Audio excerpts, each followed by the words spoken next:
Alors, je m'appelle Blandine Malter, je suis conseillère pédagogique départementale en EPS pour l'Indre-et-Loire et professeure d'EPS. Alors, pour être CPD en EPS, il faut déjà prétendre avoir les diplômes requis qui sont soit le CAPES pour le second degré, soit le CRPE pour le premier degré, avec une valence formateur CAFI-PEMF, option EPS. Et puis pour le second degré, c'est vrai que d'avoir le CAFA, ça s'est démontré une capacité à être formateur et donc c'est particulièrement apprécié. Je dirais que la première compétence, c'est d'être assez ouvert aux autres, être dans l'échange, dans le partage, être capable de vouloir un petit peu diffuser au niveau d'un département des bonnes pratiques, promouvoir l'EPS et puis accompagner au mieux les enseignants sur le terrain. Alors au départ, c'est vrai qu'on est conseiller pédagogique, c'est-à-dire que le cœur de notre métier, c'est d'élaborer des contenus, de les accompagner, de les diffuser auprès des équipes et du terrain. Ça, c'est ce qu'on aime faire, c'est ce pourquoi on a choisi ce métier-là. Et de plus en plus, on a des tâches plus administratives qui sont de l'ordre de la réglementation, de la sécurité. Et là, effectivement, on a eu une accumulation de différentes missions, notamment depuis 3-4 ans, avec des dispositifs qui nous sont imposés nationalement et qui nous permettent justement de promouvoir plutôt l'activité physique ou par exemple un club, une école ou par exemple l'attachement par exemple des PEDT, enfin bref, on a aussi d'autres dossiers annexes qui s'accumulent. Alors c'est vraiment d'être attentif au rapport humain parce qu'on travaille beaucoup en partenariat avec des associations sportives, avec des fédérations, avec les collègues et du coup le côté relation, on va dire relationnel est très important. Après il faut savoir aussi maîtriser les outils numériques parce que on est sur des outils collaboratifs, institutionnels, que l'on doit maîtriser pour pouvoir communiquer. Et puis enfin, il faut quand même être capable de représenter le DAZEN sur certains points comme des manifestations, dans des groupes de réflexion. Et là, des fois, on parle en son nom. Donc ça démontre aussi qu'il faut une loyauté hiérarchique qui est avérée et qui doit s'exercer au quotidien. Alors le DAZEN a su s'entourer effectivement d'une équipe. Moi je suis sa conseillère technique en EPS, mais il a aussi d'autres personnes auxquelles il peut avoir, il fait référence régulièrement pour le sport scolaire du premier degré et du second degré. Et puis aussi il travaille avec un référent au niveau de la jeunesse et sport qui lui permet d'avoir cette vue sur le temps de l'enfant. Donc nous on travaille vraiment en étroite collaboration, on est invité au CODIR chaque mois où il nous expose un petit peu les actualités et puis les orientations à suivre. On est associé à tous les groupes de travail qui prennent en compte l'activité physique, le mouvement et il a toujours, on a l'impression qu'on est un peu sa garde rapprochée sur les sujets de l'EPS et de l'activité physique aussi. Alors celle avec laquelle je suis la plus proche, c'est quand même l'UCEP. On travaille vraiment en très forte collaboration. Ensuite, je travaille aussi avec d'autres partenaires, comités départementaux, avec les ligues de région. Je travaille aussi avec la prévention Maïf sur toutes les problématiques de sécurité routière, les problématiques sur les risques domestiques, sur le savoir rouler à vélo. Je travaille avec le collectif cycliste, Génération Vélo. Je travaille aussi avec la Ligue contre le cancer sur les projets Agenda Santé. Enfin, on a multiplicité de partenariats et ça se développe d'année en année. C'est un des pôles qui a le plus grossi depuis que je suis CPD-EPS.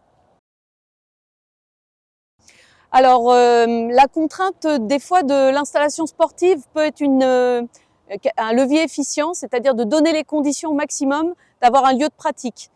Ensuite, on a aussi une action envers les inspecteurs et les conseillers pédagogiques de circonscription pour qu'ils aient l'occasion de suivre dans leur tournée d'inspection une leçon en EPS. Et effectivement, pour ça, on leur donne des outils qu'ils peuvent consulter, des observables en EPS, qui leur permet d'avoir une visite conseil la plus pertinente possible. Alors en ce qui concerne l'ANCP, c'est l'Association nationale des conseillers pédagogiques et autres formateurs. C'est une association reconnue utilité d'État et qui permet aux formateurs, ça peut être des conseillers pédagogiques, mais aussi des PEMF et tout autre formateur, des professeurs d'université, etc., de se retrouver, alors 3 fois l'année, on a un congrès chaque année, avec généralement des enseignants-chercheurs et des conférenciers qui sont de grande qualité. La dernière fois, on avait Michel Audifresne, on a eu Philippe Mérieux, et du coup, ces personnes sont inspirantes pour nous. C'est vrai qu'à chaque fois qu'on ressort de ces journées pour lesquelles on est élu dans des commissions disciplinaires, moi c'est le cas par exemple pour la commission EPS, on partage avec des personnes de toute la France nos réalités, nos différences, nos points communs, et ça nous enrichit. Et à chaque fois, on édite des documents qui sont à partager sur le site de l'ANCP et qui donnent de la visibilité à notre travail et qui sont surtout dans l'intérêt de tous les formateurs, notamment les conseillers nouvellement nommés, par exemple, qui peuvent être aiguillés par les travaux qu'on produit. Alors oui, même si on a un tronc commun, on va dire, qui est la fiche de poste qui nous est définie au moment où nous postulons sur le poste du département, chaque département, à sa guise, va pouvoir ajouter des dossiers. Je sais que par exemple le SNU, certains départements le confient aux conseillers pédagogiques, les PEDT aussi par exemple, et puis les DAZEN eux aussi ont une proximité plus ou moins lointaine avec leur CPD. Donc pour partager avec les conseillers pédagogiques d'autres départements, il existe une liste de diffusion nationale par mail qui est conduite par Claire Ponté du SNEP et qui permet aux conseillers pédagogiques un peu plus expérimentés de converser avec des conseillers qui sont un peu plus novices. Et puis nous, à l'échelle de l'académie, on a des rendez-vous, alors maintenant c'est en visio, c'est plus rapide, réguliers, entre CPD, nous on est 6 départements, donc on se voit régulièrement pour échanger sur nos problématiques territoriales, mais aussi pour mettre en commun et avoir une cohérence académique dans nos prises de décision, nos réglementations, et partager aussi nos informations sur des partenaires qui vadrouillent d'un département à l'autre et qu'on est amené à rencontrer voilà, au gré de leur transport, de leur évolution, etc. Pas besoin d'anti-sèche. Hein. Bah si, hein. Bah si, hein. Il y a plein de trucs que j'ai pas dit. Alors, si on parle des différentes actions, la première action, par exemple, du savoir rouler à vélo. Effectivement, c'est préparer le futur citoyen. C'est être capable d'avoir les patrons moteurs de base qui vont construire une littératie, qui vont ensuite permettre de pouvoir être un citoyen éclairé, intégré dans la société que l'on prépare. Donc toutes ces actions, en fait, on se rend compte que dès le plus jeune âge, eh bien, c'est vraiment là qu'il faut les mener.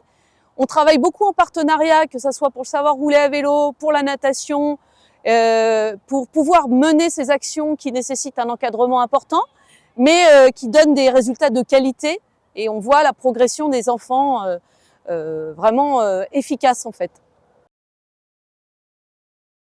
Alors pour moi, l'héritage se situe déjà au niveau de la visibilité, effectivement, de ces personnes à besoins particuliers qui ont démontré, de par vraiment leur capacité à être persévérants et à être performants, que l'EPS n'était pas réservé aux seuls valides et que l'inclusion était possible.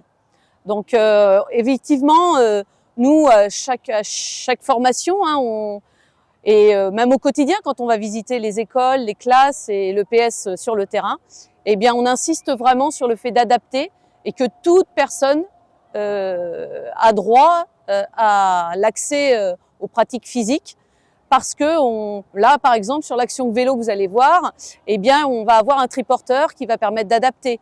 On va pouvoir aussi peut-être démonter des pédales pour avoir une draisienne plutôt que d'avoir un vélo pour des personnes qui sont en difficulté.